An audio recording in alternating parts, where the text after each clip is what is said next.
Hello and welcome back to the Tin Barn. I'm Pragmatic Lee, and in today's video we're going to look at mounting an 18-inch air cylinder. Now, I've got an upcoming project that I'm not quite ready to disclose what it's all about yet, but I think it'll be interesting to a lot of you. But part of that project involves mounting this cylinder, pneumatic cylinder, on this piece of 3-inch channel line, and also mounting the control for it and the pressure regulator and gauge. Now, in a upcoming video, I'm going to go through some different types of pneumatic cylinders, some different types of controls, and explain a little bit or a lot more in detail about pneumatic cylinders. But in today's video, all I want to do is concentrate on getting it mounted onto this piece of channel line. To mount the air cylinder on the piece of channel down here, we need to bore out for this boss that's on the cylinder, and then we need to put a bolt hole pattern in. Now, this is a square bolt hole pattern, uses 6mm screws as such, and since this is a square bolt hole pattern, we won't necessarily, or won't have to use the bolt hole pattern function of the DRO.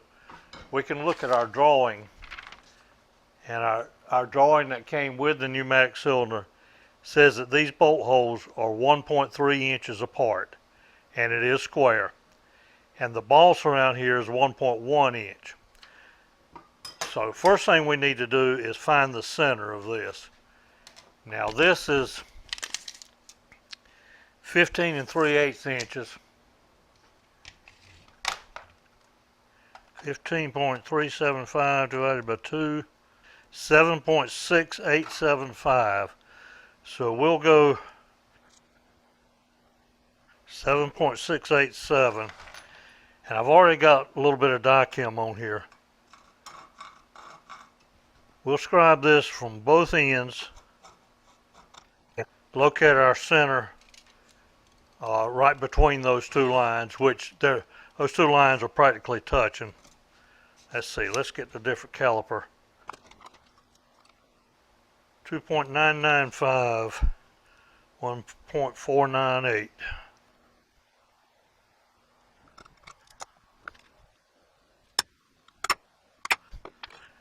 All right, we also want to lay out for the pneumatic control. This has 2 holes on one side and 1 on the other. Now, I'm going to set this cylinder up here upside down for right now,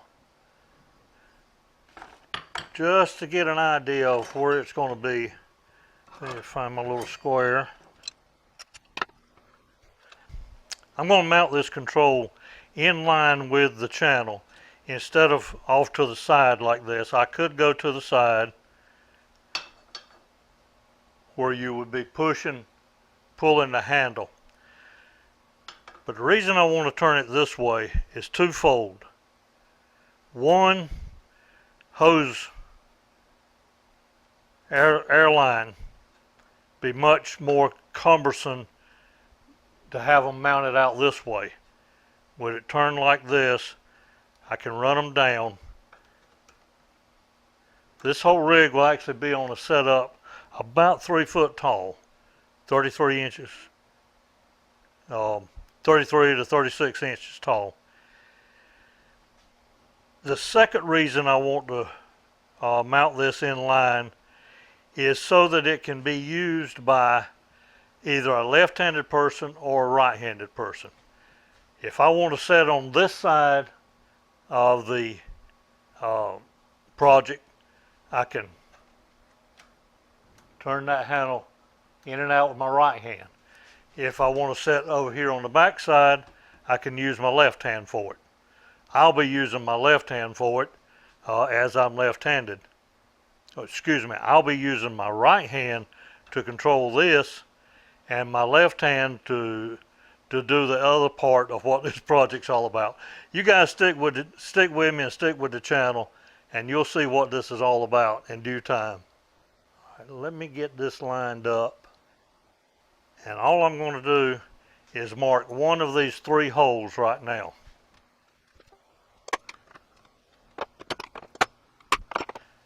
Now also for airline management, I want to mount the regulator off of this side. The feed from the regulator, it will come in over here from the air supply source, come out here and turn and go right up into this input. I'll cover that in a lot more detail in the next video. So I think what I want to do is just lay out the line for this regulator mount.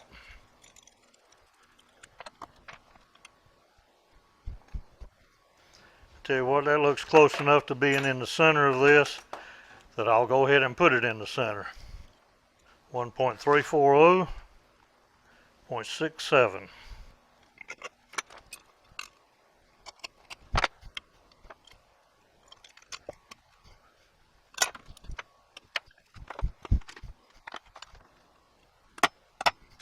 All right, let's turn over to the mill now. We're going to do some drilling, some boring, and some tapping.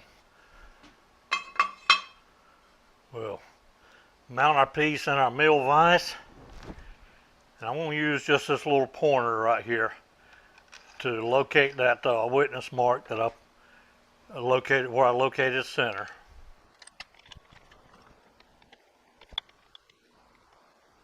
All right, I'm going to zero out the DRO right there, just in case it moves, and I have to come back to that, but I'll lock the table down on the X and Y. And I'm going to step drill this. The largest drill bit I have is 1 inch. I'm going to step drill it up to that. Then we'll drill, or then we'll put the boring head in and bore it out to the 1.1 inch. I believe that's what it was. Yep, 1.1. We'll get it just a little bit larger than 1.1. We want that boss to go in and out of there freely.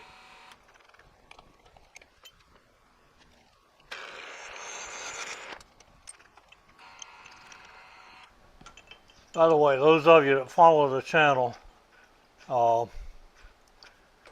heard me complaining over the last few videos of how wore out my drill chuck was. Not only the one I used here on the mill, but also the one on the lathe. I've replaced them both. All right, let's go down to a bit slower speed. This is, I was at 600 RPMs. I'm down to 320 now.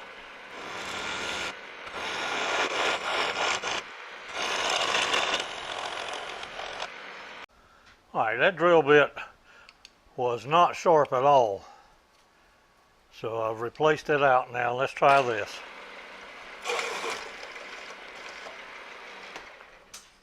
Now we'll step up to the 1 inch. Some may question why I didn't get keyless chucks when I was replacing. My luck with keyless chucks, of course I'm not buying the super high dollar ones, but my luck with them was that you pretty much had to use a spanner wrench to tighten them down anyhow. So if you got to do that, why not just go with a regular keyed chuck? All right, now let's go down to about 115 RPM for this 1 inch bit. All right, I'm going to replace the drill chuck with this boring head and bring you guys right back. All right, I've got the boring head in now, and I think I've got it set where it just touching. Of course, it's not going to take a whole lot. Went the wrong way. Now, what I want to do is stop this something like that, or on on a nominal value on the dial.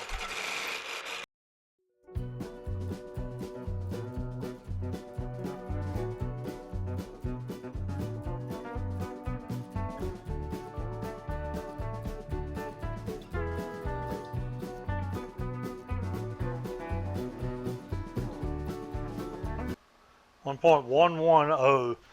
Let me reach over here and do a double check on the boss itself, and that says it's 1.104. That's not but 5 thousandths clearance there. Let's give it just a little bit more. All right, that's done with that. What we need to do now is the bolt hole pattern for these 4 mounting screws. And again, the drawing says they're 1.3 inches apart. So that's 0.065. I'm going to take the boring head out, put the drill chuck back in, and be right back. Okay, half of 1.3 is 0.65. So what I'm going to do first on the y-axis is bring this over to 0.65 and lock that back down. Now on the x-axis, I want to move in one direction, 0.65 as well. These are 6mm screws, so I'm going to use a 1/4 inch bit. That'll give me just a little bit of wiggle room in there if needed. Now what I'll do for each hole is spot drill it, drill the 1/4 inch, then move to the next location.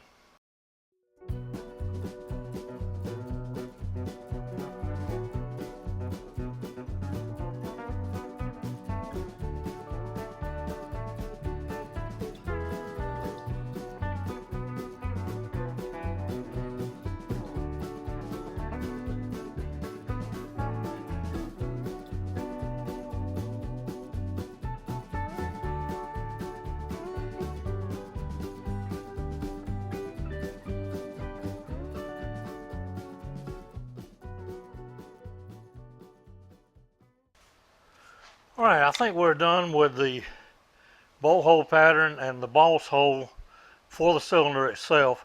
So let's move over here to the witness mark that we made for the control.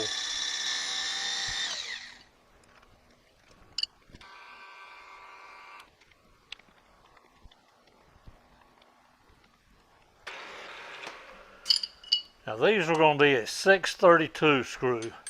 That's what size that will easily fit through the holes in the control. We'll start out with our tap drill for the 632.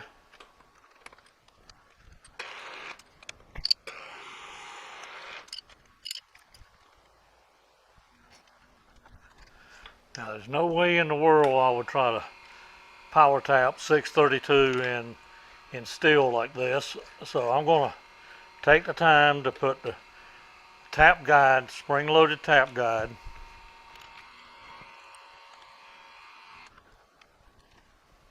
now what this tap guide is doing is keeping my tap completely plumb with the workpiece. So that allows me to put somewhat more of a delicate hand pressure on than would be the case if I was trying to power tap it.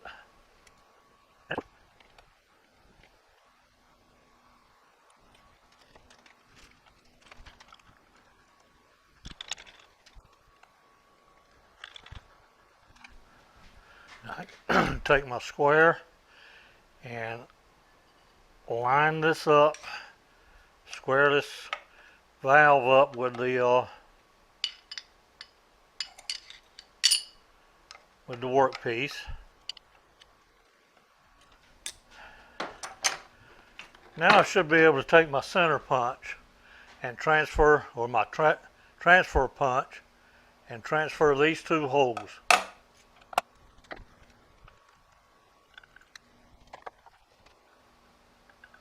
transfer punch is just to transfer the mark.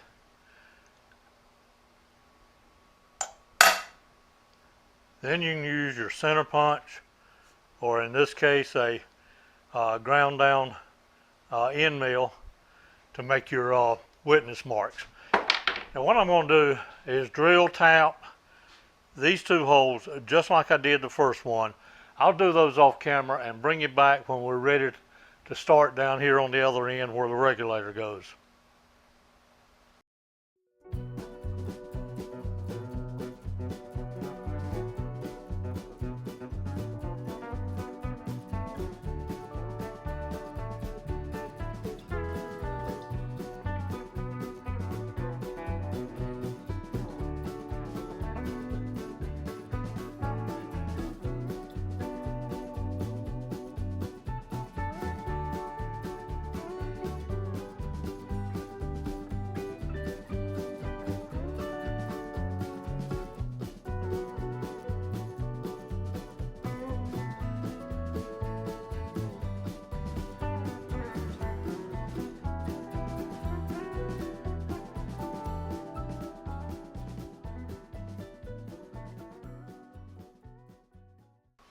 Okay, I got all the holes bored, drilled and tapped on the piece. I'm going to carry this over to the little small drill press now and just deburr these holes. A little bit of burrs on the back side of them. But then we'll go over to the workbench, double check that everything fits, and wrap this video up. All right, I got the workpiece deburred. Got it over here on the bench vise, and let's see. Let's take the mount for the regulator first.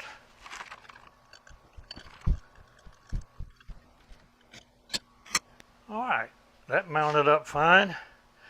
Now we'll take the control valve. Now I'm definitely not going to torque down these number 6 screws with the driver. We'll just snug them good. But all of our holes are lining up. Now the real test. First off, does the boss fit in? And it does. So let me get this set up where I can get to the screws, and we'll be double sure that the bolt hole pattern matches. Alright, I got the vise turned a little bit and got the workpiece turned in the vise. Let's see, I want the inlets on the same side as the inlets on the valve.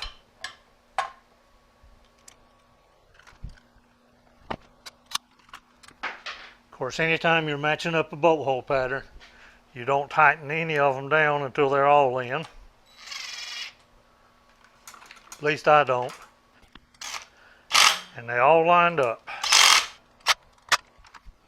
Okay, I think we're ready to wrap this video up. Again, this was a simple video of how to lay out for a square bolt hole pattern, boring out for the boss on the cylinder, laying out the 3 holes in the control valve, and the 2 holes in the regulator mount, regulator and pressure gauge mount. Guys, stick with the channel. In next week's video, or the next video, I hope it'll be next week if all my parts come in, we're going to plumb this, run the air lines, but more importantly, we're going to talk about the valve. What all these letters on the top up here mean. We're going to talk about different style air valves. This one's got valve mounted right in the valve itself. It's a bimbo. This one's a bimba too. This is a 2-action. This is a single action that is actually spring loaded. Goes back on its own. So stick with the channel, and also in upcoming videos we're going to put all this together, build a project that I think some of you might want to duplicate later. You guys take care, and I'll see you on that next one.